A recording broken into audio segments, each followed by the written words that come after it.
İstek medeniyetler. Bizanslılar. Birinci oyun. Buz gibi eller. Oynayacağım medeniyet Bizanslılar. Harita ise Arabistan. Rakibimin medeniyet tercihi Japonlar. Uzun süredir oynamama rağmen yaklaşık 3 ay, başlangıç için büyük bir hata yapmadım. Büyük hata dediğim, şehir merkezi altında 2 tane koyunu fark etmeden aynı anda kesmek ve bu ara yolladığım köylüyü öldürtmektir. Her zaman yaptığım gibi üstümü sur ve evlerle kapatıyorum. Bir quick ball denemesi yapıyorum ancak başarısız oluyor. Öyle dedim diye aklınıza milisaniyelik bir farkla başarısızlık gelmesin.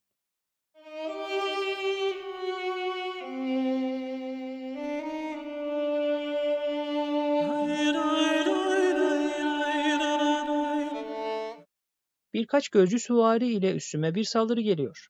Surların arkasına yaptığım evler ve sur kapısıyla engel oluyorum. Bir yandan da şövalye biriktirmeye başlıyorum. Mızraklı askerleri üstüme girmeye çalışan gözcü süvarilerin olduğu tarafa çekiyorum. Rakibim benden yaklaşık olarak 3 dakika sonra kale çağına ulaşıyor. Şövalyelerle rakibimin üstüne sızıyorum. Ağaçların zamanla açılma ihtimaline karşı ağaçları dışarıdan surluyorum. Oduncu sayım 6'ya düşmüş. Defansif bir kale atıyorum. Relikleri toplamaya başlıyorum. Rakip üsse bir grup süvari daha gönderiyorum. Tabii önceden yollayıp unuttuklarımı fark ediyorum. İmparatorluk çağına tıklıyorum. Dönüştürme ses efektini duyunca dindarlık yükseltmesine tıklıyorum. Piyade hattı yükseltmelerini almaya başlıyorum. İmparatorluk çağına geçtikten sonra zorunlu askerlik yükseltmesini, süvari ve teberli piyade yükseltmelerini de alıyorum. Altının yanına attığım şehir merkezinin yanında birkaç köylü kaybediyorum. Rakip üsse kale çağında şövalye olarak gönderdiğim birimleri ancak imparatorluk çağına geçip süvari olduklarını da hatırlıyorum. Altın taç yükseltmesine tıklıyorum. Bir köylü daha alıyorum.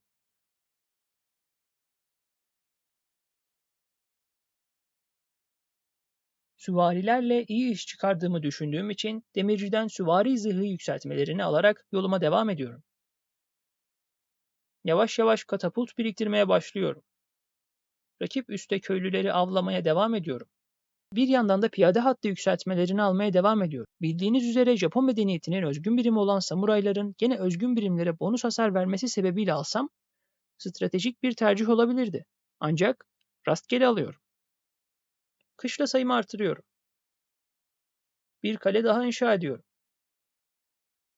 Birden bir sürü mızraklı askerle karşılaşıyorum. 2 tane koçbaşı birimini görünce dönüştürmek için manastırdan kurtarılma yükseltmesine elim gitse de yetersiz altınım olduğunu görüyorum. Rakibimin kalesini görüyorum. Katapultları ileriye çekiyorum. Bir grup kale askeriyle saldırıyorum.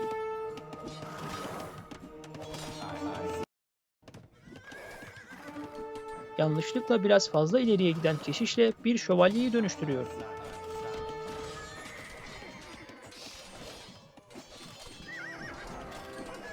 Ben rakibime katapultla saldırmaya başlamadan rakibim bana saldırdı.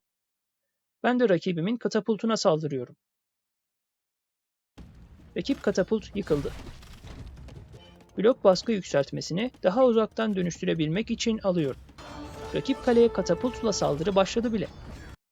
Rakibimin kalesi yıkıldı. Bir yükseltiye yine kaleyi konduruyorum. Keşişleri piyadeleri iyileştirmesi için yolluyorum. Katapultlarım rakibimin askeri binalarını temizlemiş.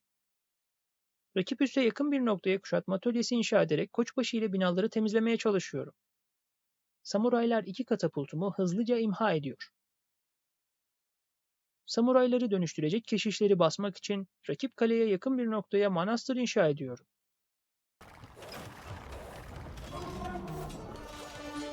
Bu el katapult kaybetmeye doyamadım. Rakibimle olan puan farkı daha da açıldı. Son kalesi saldırı altında ve son asker grubu da dağılmış halde. Rakibim teslim oluyor.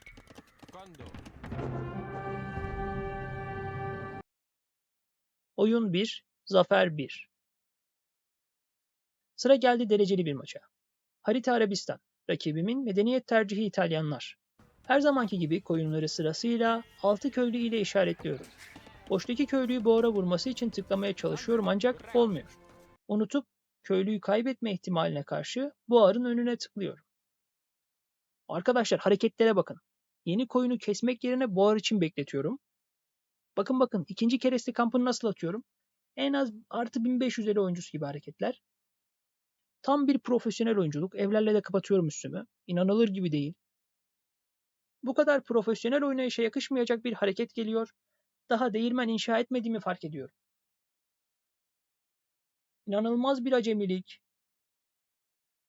Bu sefer buhara tıklıyorum. Naneyi yemezsek iyi. Bir acemilik daha. Bu arada köylü kaybetmezsin. Kısaca naneyi yedik. Acemiliğe bir örnek daha mı geliyor yoksa? Bu olayda açıkça gösteriyoruz ki low değiliz. Rakibim feodal oldu. Üstümü kapatmaya devam ediyorum. Feodal'e tıklıyorum. Duvarlardaki boşluğu rakibimin gözcü süvarisi sayesinde fark ediyorum. Ahır ve demirci inşa edildi. Kale çağına tıklıyorum. Duvarları evlerle güçlendiriyorum. Gözcü süvari biriktiriyorum. Hafif süvari yükseltmesine tıklıyorum. 3 tane hafif süvari ile saldırıyorum. Manastır inşasına başlıyorum. 3 hafif süvariyi gönderdiğim yere bir bakıyorum ki 3 köylüyü zaten almışlar. 4 ve 5.'yi de alıyorlar. Ancak benim için dikkat çekici olan 2 şövalye ve 1 okçu süvari. Bunlar rakibimin kullanacağı ana birimler olduğunu varsayıyorum. Hemen mızraklı asker yükseltmesine tıklıyorum. 2 okçuluk binası daha atıyorum. Dışarıdaki taş madeninin yanına bir şehir merkezi inşa ediyorum. Bir de taş sur çekiyorum. Biraz mızraklı asker ve akıncı biriktirmişim. Bir şövalyeye karşı en güçlü birimlerden birisi de deve süvarisidir. Şövalyeleri görünce taş sur yapımını hızlandırdım. Keşişleri biraz öne çektim. Bir de baktım ki üstümün önüne kale atıyorlar. Elimde bu kadar hazır askeri güç olmasa ve daha fazla sayıda köylü ile kale atmaya gelmiş olsaydı başarılı olma ihtimali daha yüksek olurdu. Meydan muharebesi başlıyor. Belki de maçın kaderini belirleyecek savaş, avcılar bu savaşta pek de işe yarayacak gibi durmuyor, en azından inşa eden köylüleri yavaşlatıyorlar. Keşişlere ve mızraklı askerlere çok iş düşüyor. Keşişler 2 dönüştürme yaptı bile. Keşişlere odaklı bir saldırı görüyoruz. Bir köylü nereye gidiyor?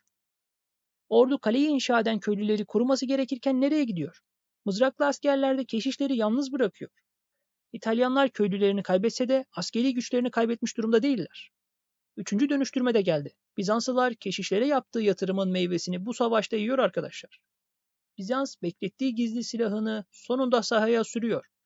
Deve sürücülerine karşı İtalyanların ne kalabalık bir okçu grubuna ne de bir keşiş grubuna sahipler. Mızraklı askerleri bile yok. Şövalyelerin bu deve ordusuna karşı şansı yok. Bizans kuşatma atölyesinin inşasına başladı bile. O kale inşasından kurtulmak istediği açık. Askeri binalar atıyor. Savaşa bakmıyor bile. Yoksa bu bir hata mı? Savaşa sonunda dönüyor ve rakip ordunun temizlendiğini görüyor. Rakip orduyu temizledikten sonra saldırı planları düşünürken rakibimin teslim olduğunu görüyorum. Oyun 2, zafer 2.